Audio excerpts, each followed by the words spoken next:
Begin. John Constantine, first appearance. John Constantine made his first ever official debut in the saga of Swamp Thing, issue number 37. It is an issue of the famous series Swamp Thing, Volume 2, with a cover date of June 1985. An occult investigator from England, John Constantine discovers that something significant is going to happen in the supernatural realm and goes out to learn everything he possibly can about it. However, his search becomes increasingly irritating as he wanders among his connections. Nobody has any idea about him other than the fact that he's coming back. According to one report, he is living in a black hole. Another says it's Cthulhu, the Ancient One. Even an elderly man believes it's Satan. The only thing his connections seem to agree on is that the entity should arrive in the next 12 months or so. In the meantime, Abby has been gradually assisting in the recovery of the Swamp Thing. She has been watering and sprinkling pesticides on the tiny plant ever since he was a mere bud of a being. It's quite a slow process, and at this point, he's only regained half of his overall abilities. He's developing new aspects of himself every day, though. After waking up, John Constantine is at the apartment of Emma, with whom he is traveling with to find the Swamp Thing. He finally tracks down Abby and the Swamp Thing. John Constantine corrects the Swamp Thing's ignorance and reminds him that he is the last plant elemental alive. He possesses the capacity to stretch his spirit through any vegetative matter,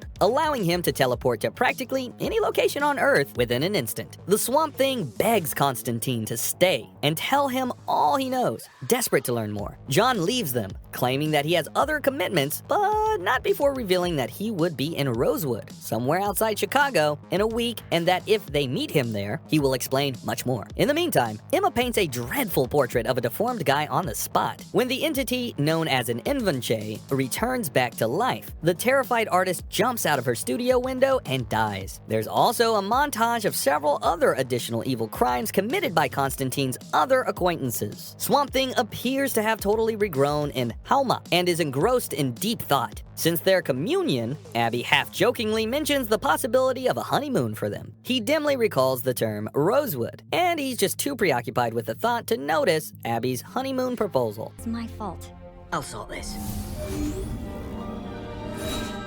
However, there is some backstory behind John Constantine's character conception and initial appearance. Alan Moore came up with the concept for John Constantine at the spur of a moment. He had asked the illustrators Steve Bissette and John Totalbin what they wanted to draw the most, and they both answered that they wanted to draw a figure who looked like Sting. Moore based the character entirely on that proposal, finally determining that the role ought to be that of a working-class magician. However, Constantine's initial appearance has become a sensitive subject because of this choice. In the Swamp Thing Volume 2, issue number 25, Steve Bissette and John Totalbin sketched an unidentified, non-speaking figure who resembled Sting. Some people believe that this is Constantine's debut appearance, despite the fact that this cameo figure has no other attributes in common with the character who would eventually become Constantine, except for the physical inspiration. In a series of panels signaling Swamp Thing's future, another nameless and non-speaking feature resembling Sting debuted in DC Sampler issue number 3, making it an arguable candidate for Constantine's genuine first appearance as well. But for the sake of certainty and factuality, the issue's appearance is universally accepted as Constantine's first ever debut.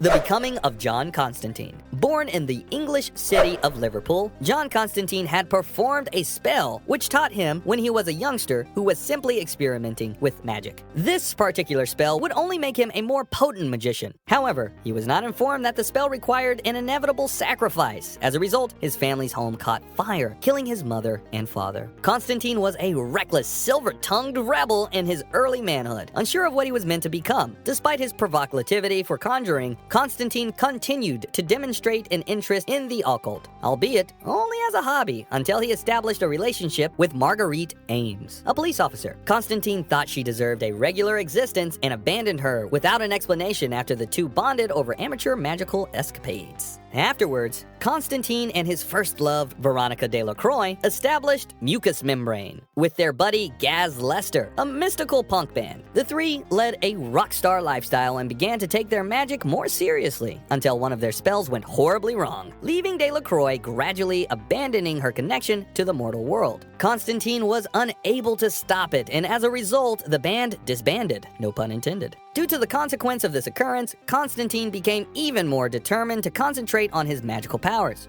You're right, Princess. We could use one of those.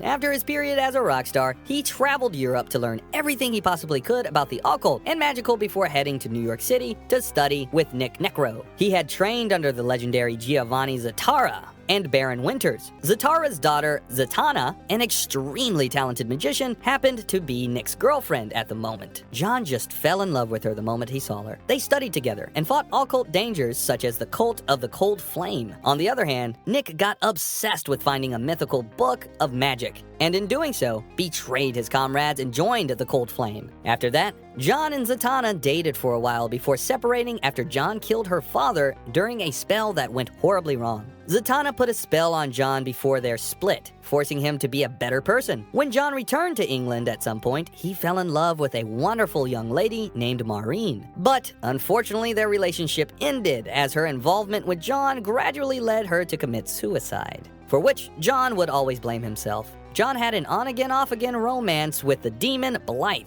but it just never progressed beyond the old shag here and there. Eventually, John came into a traveling hippie convoy that included a young clairvoyant named Mercury and her mother, Marge. For a time, John and Marge were lovers until John left the convoy and fled. Constantine continued his magical studies in Newcastle until he and the Newcastle crew tried to save a little girl named Astra Lagu from the demon Nergal, only for the spell to fail and hurl Astra straight into Nergal's grasp. This was one of Constantine's worst failures, and he admitted himself into Ravenscar Asylum to heal, but the personnel just tortured him while he was there. Constantine then returned to one of the locations that he initially studied magic at, New York City, to never return to London ever again. When a shard of the darkness broke loose and nearly burned heaven to the ground, Constantine was confronted with the force of the other place, a black multiverse region that is the root of all dark magic. 3 people were killed by John's magic while attempting to communicate with the darkness in order to comprehend it.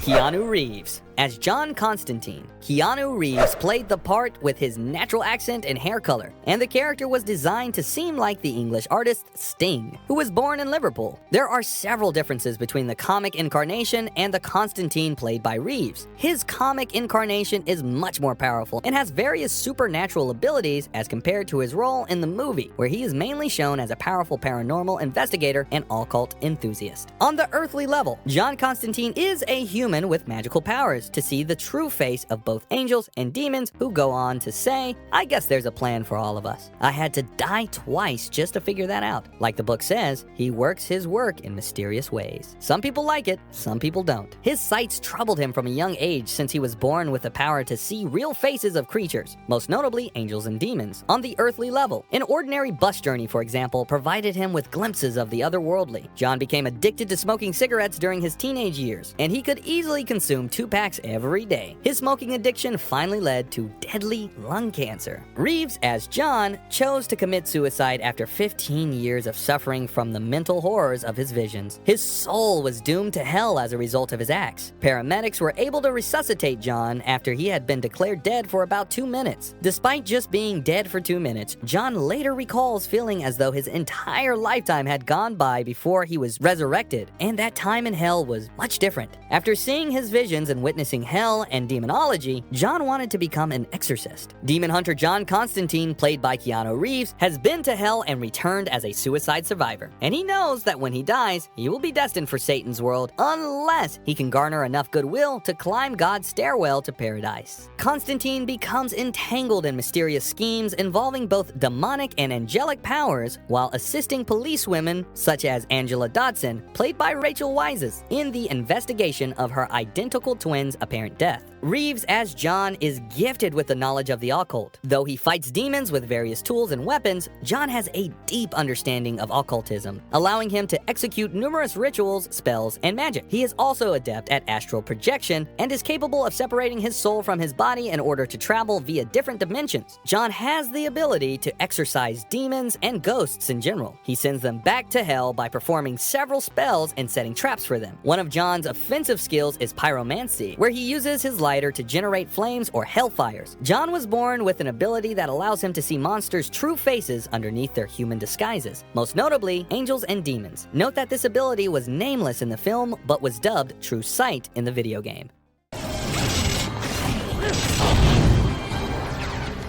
that it? Appearances of John Constantine. Keanu Reeves played Constantine in the 2005 film Constantine. Some of the film's components were from Garth Ennis's Dangerous Habits narrative arc, issue number 41 through 46. In contrast, other parts came from the original Sins trade paperback, such as the addition of Papa Midnight. However, the film altered numerous features of the source text, such as the central character's name being stated as Constantine. Reeves portrayed him with his authentic accent and hair, and the film was set in Los Angeles, although the director pointed out that the comic book was not exclusively set in London either. Unlike the comic book version, Constantine's exorcism techniques are based primarily on Christian relics rather than generic supernatural items. The novelization elaborated on this by stating that because Constantine is from a Christian culture, he has innate understandings of the powers of Christian relics, which makes it easier for him to use them. Constantine exorcisms are driven by a desire to atone from his previous suicide. Still, they are bound to fail because everything he has done has primarily been for his personal advantage rather than for the greater good. The character of Constantine also appears in the animated film Justice League Dark, where he is voiced by Matt Ryan. This version is set in the DC animated movie universe rather than the Arrowverse. Constantine reappears in the prequel to Justice League Dark, Constantine, City of Demons. Constantine attempts to heal Chaz's daughter Trish of a weirdly supernatural coma in this flick. Once again, Matt Ryan voices Constantine in the animated film Justice League Dark, Apocalypse War. He is one of the film's protagonists as well as one of the Justice League members who survived Darkseid's invasion of Earth. After that, Constantine was voiced by Matt Ryan yet again in the animated DC showcase short film Constantine, The House of Mystery, which was released on May 3rd, 2022. In Justice League action, Constantine is voiced by Damian O'Hare, while Paula Rhodes gives her voice to his infant version. Unlike his comic book counterpart, Constantine is a full-fledged Justice League member. In A Bait and Switch, he assists Batman in saving Superman and Wonder Woman after the surviving brothers Djinn, Abnegazar, Roth, and Noyarlath temporarily impair their powers. During this time, John Constantine performed a British accent enchantment on himself, which Batman had to decipher. In the episode Party Animal, he appears as a guest at Green Arrow's Christmas party, but has no lines. Constantine, City of Demons, an animated series for CW Seed, was announced on January 8th, 2017. Matt Ryan reprised from his role as the series voice actor on March 24th, 2018. The digital comics based on the TV show Smallville Season 11 features Constantine. John intervened when Zatanna was attacked by a guy and knocked him out unconscious. He then gave her a cigarette and introduced himself. John and Zatanna later investigate the Church of Blood and arrive at his business place, which looks to be a cursed items black market.